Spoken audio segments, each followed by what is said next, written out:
వెలుగుతూ ఉంటుంది. చిరునవ్వు వెన్నెలను చిలికిస్తూ ఉంటుంది.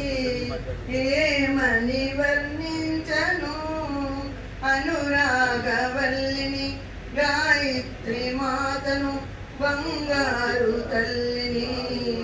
అలకలు లేవమ్మా అందాల తల్లికి, బిగువులు లేవమ్మా బంగారు తల్లికి. శరణన్న వారికి అభయాలను సగేటి, హృదయాన పన్నీరు చిలుకుతూ ఉంటుంది. హృదయాన పన్నీరు చిలుకుతూ ఉంటుంది. ఏమని వర్ణి